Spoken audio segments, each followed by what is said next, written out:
Welcome to One Block with Lubka. If you're watching this right now, you know what time it is. Time to get up and take a walk. I'm here with Brandon Quittem, mushroom respecter, generational history enjoyer, and jackfruit savorer. How are you, Brandon?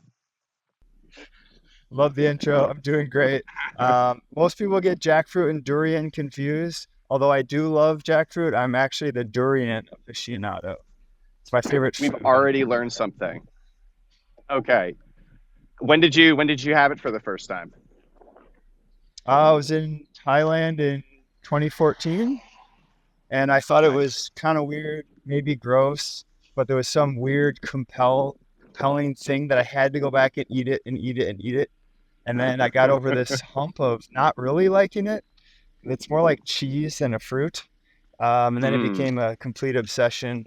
And I would go travel all around the world to find rare durians and have a mono diet of just durian for like 5 days. Things get weird durian hunting. So you were stacking durian before you were stacking sats. Hundreds, maybe thousands. That's awesome. So great to have you on, man. I think this is going to be a phenomenal conversation. We've known each other for a while. We're coworkers. Always enjoy our chats. And the point of this podcast is to Likewise. get to. Thank you. The point of this podcast is to get to know well-known Bitcoiners, who they are outside of Bitcoin a little bit. I think people have spent countless hours listening to so many Bitcoiners on podcasts talk about Bitcoin, economics, and technology. But I wanted to get to know these voices and these faces just more, a little bit outside of Bitcoin. So that's kind of what we aim to do here. So my first question for you is what sort of practices, like either health practices, lifestyle practices, habits, what have you done in your life that's made the most impact? What do you just stand by on a daily basis that really helps you live the life you want to live? Yeah, absolutely. I have a long list of these things, but the number one thing for me right now, and I would say increasingly over the last maybe 5 years, is cooking. And Mm, a lot of people in modern society choose convenience with their food choices yeah, rather than doing it the old way or what I would say the right way. However, I think if you don't cook your own food, almost, 80-20 rule applies here. But if you're not cooking your own food, there's no way you can be healthy. And the reason yeah, is the entire food system is now a product of industrialization, which means high efficiency, low cost, high margin. And these decisions have nothing to do with your health. However, they do produce extremely cheap food. So on one hand, the government gets to keep people happy because food's cheap. But on the other hand, you have to take food into your own hands, because if you just blindly accept the food that shows up in your life, you're gonna have a bad time. And with yeah, regards to cooking, a lot of high performance people think that they don't have time to cook. It's a waste of time. Just buy food, right? I think that's totally missing the point. In my opinion, that means your priorities are wrong.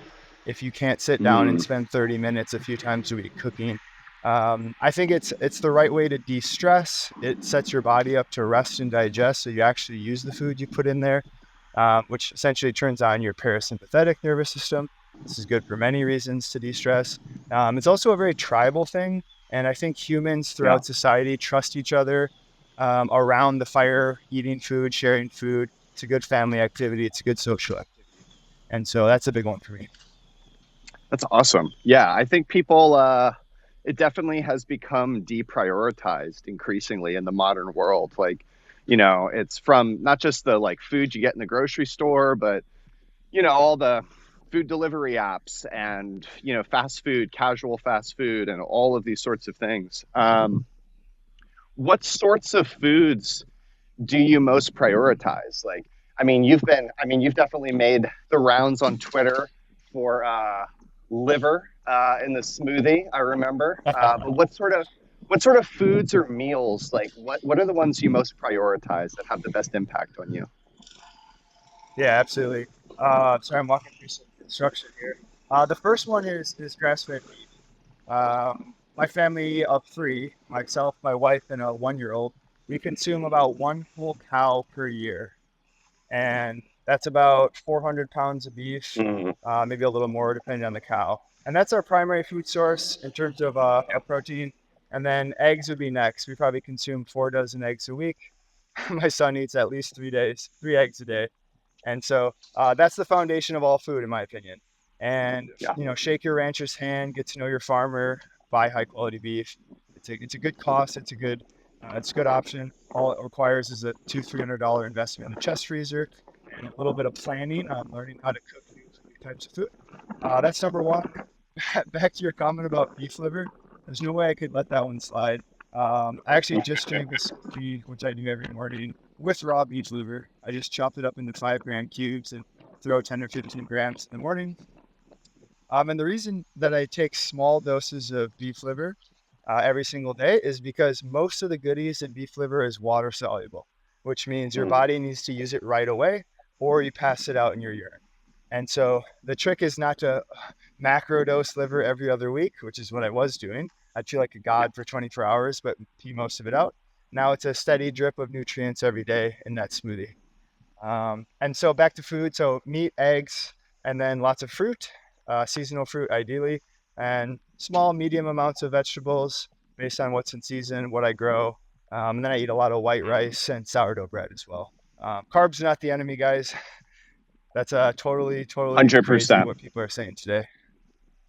100%, man. I am also a white rice and sourdough maxi. Maybe not maxi. It's definitely not the bulk of my calories or anything, but white rice is great. I love white rice. It's a great source of energy. If you're Yep. athletic, if you're working out, you need some carbs sometimes. Sourdough is a great way to have wheat be a little healthier on the system. Very traditional. So I'm with you 100% there. I think we've swung way too hard. Now there's some people that can't digest those things or have problems, but like let's be real here. That's like a healthy gut system can digest white rice. It's actually one of the most easy things to digest. Now, there's obviously people that can't, 100%. and that's fine. But that's because something's out of order, right? Like no shame in that, but like that's what we're talking about here. It's not that humans can't digest white rice. So Correct. love that you brought that up. A Um, quick comment on that. People who are hyper attuned with their food and they think they're doing all these things right. Oh, I take this supplement. I never eat more than this, that, whatever. They're super restricted. And then they go to a friend's social function and they take 3 bites out of some like average Minnesota barbecue food. And it's not high quality. And all of a sudden their whole system's destroyed because they yeah, broke the rules. That's not a cool thing. That means you screwed up somewhere along the way. And yeah. that's something to be ashamed about. You should be able to process shitty food. You just choose not to eat it all the time because it's obviously not as good for you. Correct. Yeah, a robust system, a healthy system is going to be able to handle those things. And that should be the goal. It should be robustness, but vitality, not that you have to adhere to this narrow road all the time or things go completely out of whack. So, Brandon, okay, I got to ask you. You mentioned your 1 year old. You've got a story about liver and your 1 year old. Do you want to tell it? um, sure. I mean, this guy's a maniac. He eats whatever we put in front of him. So I guess we're lucky. But there was a time when I was feeding him beef liver and I was just experimenting on ways to deliver it to him, blend it up, freeze it, just give him something to gnaw on, etc. And I steamed it one day because he couldn't gnaw through like tough liver. And so I Yeah. steamed raw liver. It creates this, I would just say like a goop. It's like tofu. Mm. That'd be the consistency. I took a bite, totally gross. And then I blended it up with some ghee, a little bit of salt, and maybe something else. And then I just spooned him essentially raw or like steamed liver mousse. And the dude just annihilated it. So he loves Babies it. So know, right? you're So I'm shaming you. He loves it. he loves it. Your 1 year old loves And quick, eating liver. exactly. And here's a quick That's epic. public shaming. Anyone out there who's an adult who claims to be interested in health foods or really considers themselves a part of society. And you're like, oh no, I don't like liver.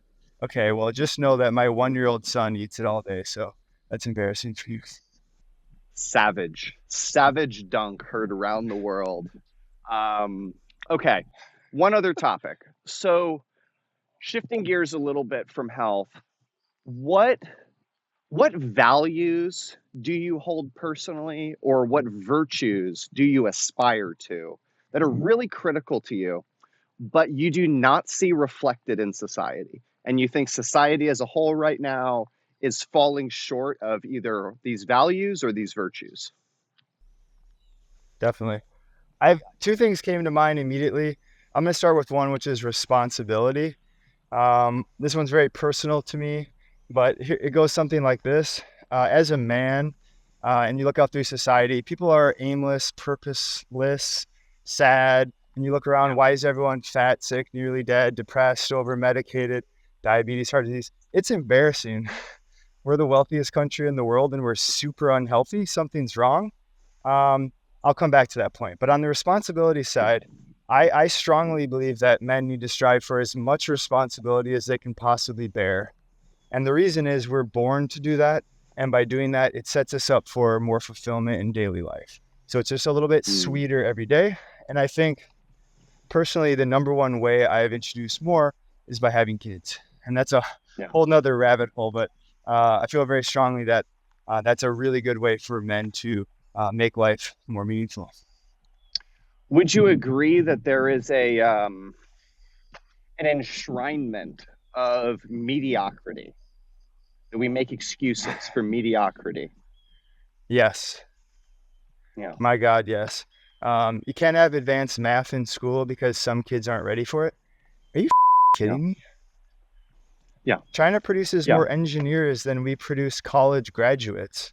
You think they're worried about engineering or like which kids aren't good at math? No, yeah. it's okay if you're not good at math, by the way.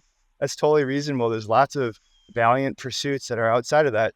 But the idea that we would punish the most Yeah. skilled among us is Yes. asinine. It's asinine because it offends my sensibilities. Like, come on, I was in advanced math and I would have been bored out of my mind without this stuff. But on Yeah. the other side, it's practical. Yeah. The smartest and most capable among us, they're the ones who take risks, shoot the moon, change the world, benefit society, and then we all benefit directly from their actions.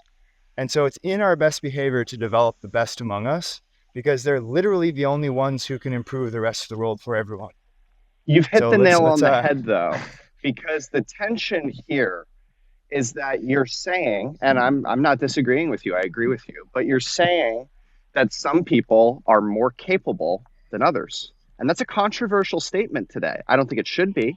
It's fairly obvious. Anyone can look around and, you know, neither you nor I is better at basketball than LeBron James. We're never going to be. Um, but but the statement that there are quote unquote the best among us and we should develop their capacities. However, in the current culture of uh I don't know what to call it, just call it like flattening everything into equity, we can't acknowledge that, and so you can't support them. Do you have any thoughts on that? Yeah. So two things. One, the slight nuance here is that there's not like one stack rank of good people and Sure. bad people or Sure. high skill, low skill. There's a bunch of different ways you can be skilled. So just because you're bad at math doesn't mean you're not a great writer, et cetera, et cetera, et cetera. And so Of I would course. encourage people to try and find what they're best at because we can all create value as close as we are in our aptitude. That said, what we're essentially doing is saying we would prefer not to hurt anyone's feelings. We Yes. choose to prevent that in order to sacrifice the trajectory of our race. You know how sad, short term, and pathetic and weak minded that is? To say, don't hurt people's feelings, but that's okay. We'll all suffer because of it. Yeah. Madness.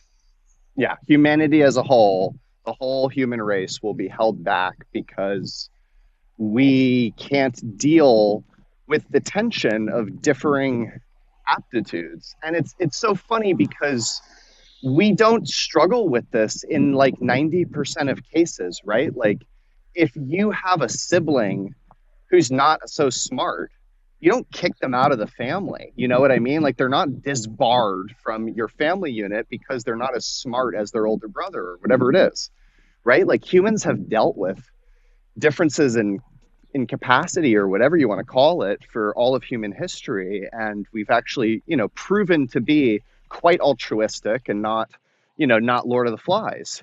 But we're Correct. trying to, like, what I see it as is like the people that are trying to run this operating system, they would rather not see the differences between people and be made uncomfortable than like sacrifice these people's future. They are more willing to sacrifice the future of these people than to feel a little uncomfortable having to negotiate the tension of differences between people. Correct. We literally lie to them. We say, no, no, you're not bad at this one skill. You're just fine. We're all equal. Rather than giving them honest feedback, which is, hey, dude, maybe you're not good at math. I suggest you spend time elsewhere uncovering the thing that you are good at Yeah. and spend your energy there. Instead, we confuse people and we allow mediocrity to be okay. And equity is more important than achievement or striving to get better or adding value. Um, yeah, harms the individual because you lie to them and you slow them down on finding their real gifts. It hurts society because we're pulling back the type of people who will change the world, which benefits everyone.